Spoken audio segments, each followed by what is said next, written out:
Okay, this is podcast for standard 6.2.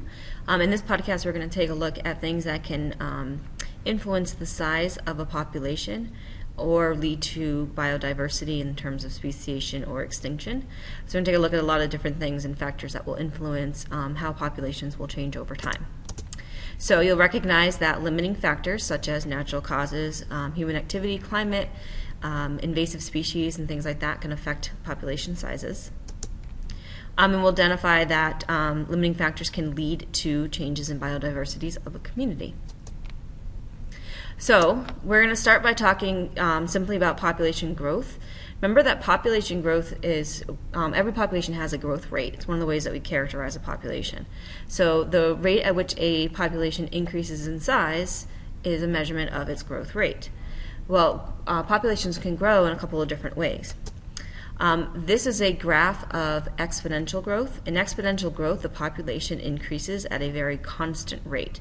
So you're constantly adding in more and more numbers to that population. This will happen when there are unlimited resources for the population, and there's constant reproduction occurring within that group. So there's nothing keeping the group from reproducing. They've got plenty of resources and food and living space. The population will just keep increasing and increasing and increasing. This also can happen when there are very few predators around. So we had talked about an example of this when we talked about Darwin's finches. When they first went to the Galapagos Islands, they experienced exponential growth, where they had unlimited resources, there was no competition, they were reproducing because they had no problem doing that, and there was no predators there against them because they had never existed before. The problem with exponential growth is that at some point a population is going to hit a ceiling. So populations typically will go through a period of exponential growth, but then they will hit what is called logistic growth. Logistic growth means that a population is going, the growth of the population is going to slow after that period of exponential growth. So a population can go really, really fast for a while, and that growth rate will continue until it hits a certain point.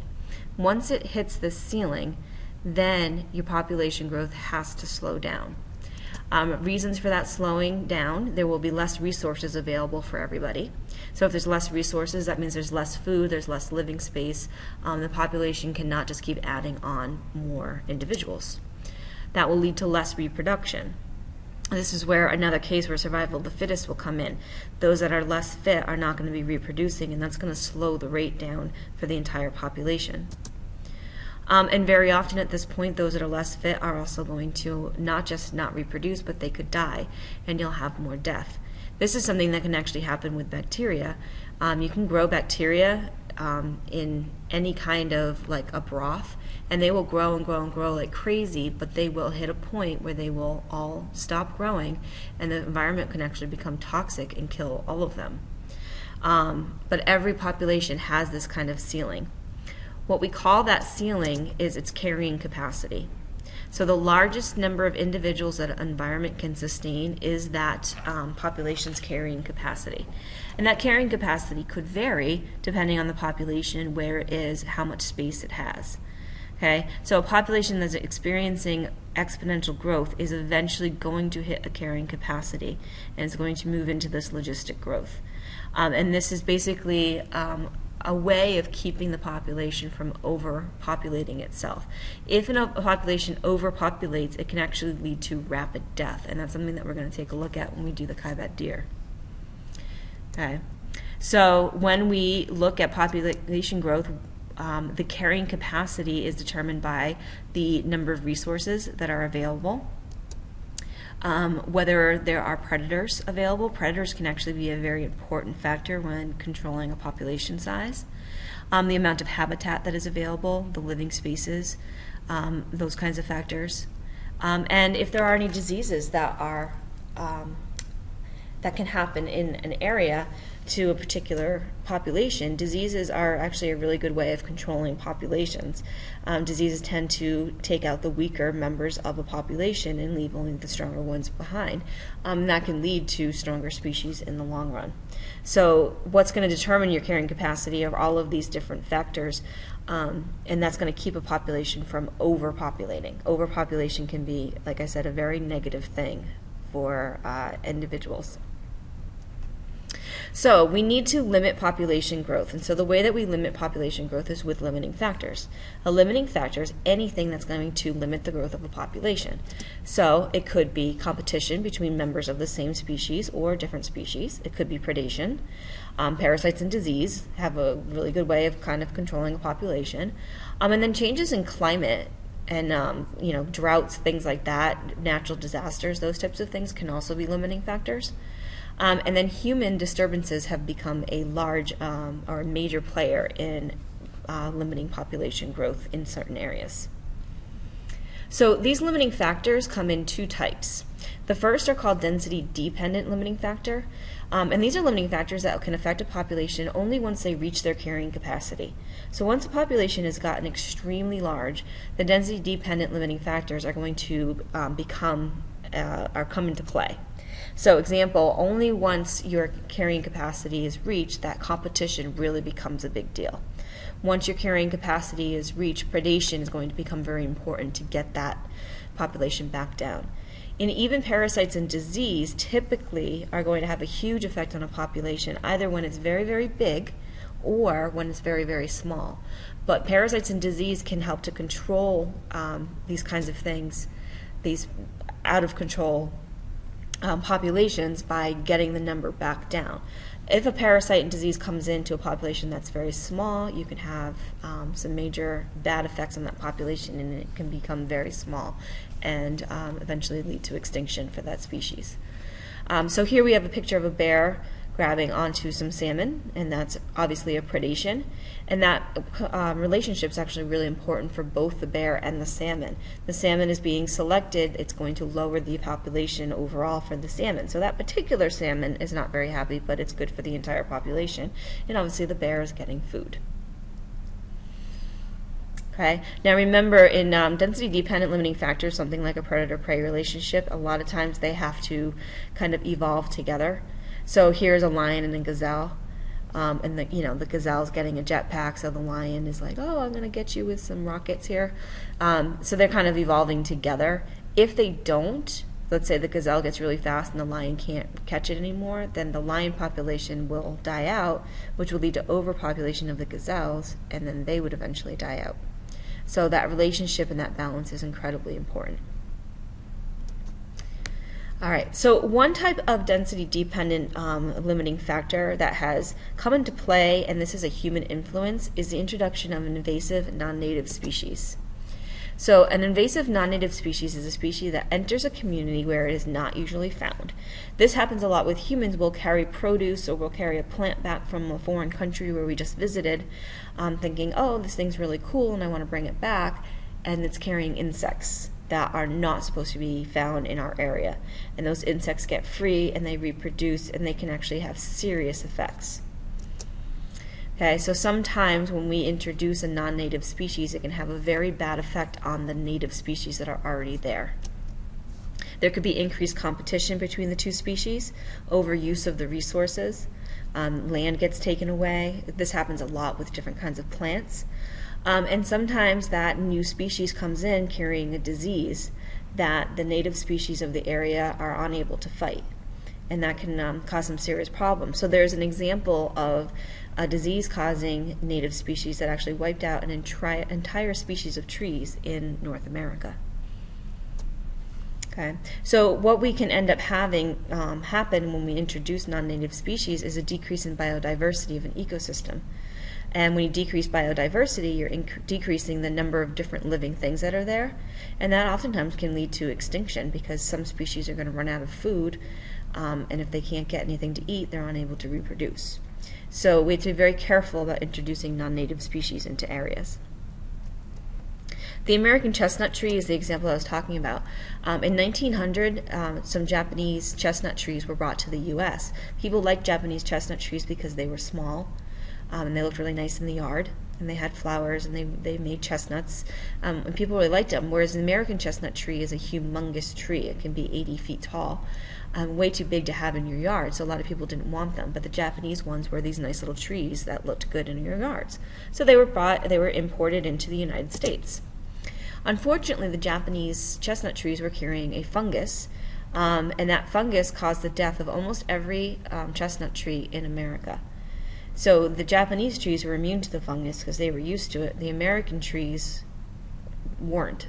That fungus went through and basically destroyed all of those trees. And this caused the extinction of the American chestnut tree all along the east coast of the United States, and that had a huge impact on the biodiversity of species living in the Appalachian Mountains because they relied on the chestnut tree for a place to live and for food and for shelter. And without it, the chestnut tree, there was serious problems. So this entire area from New Hampshire all the way down into Louisiana had this huge effect from the blight that it's called for the American chestnut tree. In this whole area, the American chestnuts were completely wiped out. The few that remain are actually unable to reproduce. So there are a few that are standing, but they have become unable to reproduce. So they are technically extinct in the United States. And this was all because somebody had a good idea of bringing over a chestnut tree that people would like to plant in their yard, not knowing and not realizing that a fungus could grow and actually spread and kill all of these trees. And this happens quite frequently where humans carry things around not realizing that they're going to have a huge effect. It can be as bad as if you were to release some fish into your pond in your backyard because you didn't want to take care of them anymore. That can actually destroy that pond's ecosystem in the long run. All right. Now, going on to things that are going to affect populations that are of any size, these are called density-independent limiting factors. So these are types of events that can occur that will affect any population, no matter whether it's big or small. So population size does not matter when we're talking about a density-independent limiting factor. So these are things that can happen to a population, like changes in weather, natural disasters. A tsunami hits, it's going to wipe out populations no matter the size of that population. The population itself is not controlling what happens to it. So if you have a bunch of fish that are living in a lake and that lake gets polluted by humans, the fish had no control over what happened to them. It wasn't their own population size that causes that pollution. It was human activity. So these are things that are kind of against the control of the population itself. So pollution is a huge one. And also things like tornadoes. A tornado can touch down and it's going to affect a population no matter what size that population is. So if the population happens to be small and a tornado comes through, it can wipe out the entire population. But again, the size of the population has no effect on whether these things are going to happen or not. So they are density independent limiting factors. They can happen to any population of any size. All right, so in the United States specifically, there has been a huge decrease in biodiversity. And if you look at why this happens, basically humans have, and this is happening across the world, but this is looking at specifically the United States, one of the main reasons for decrease in biodiversity is loss of habitat. We're tearing down trees and putting up parking lots and more buildings. The introduction of invasive species, you can see, is a huge problem.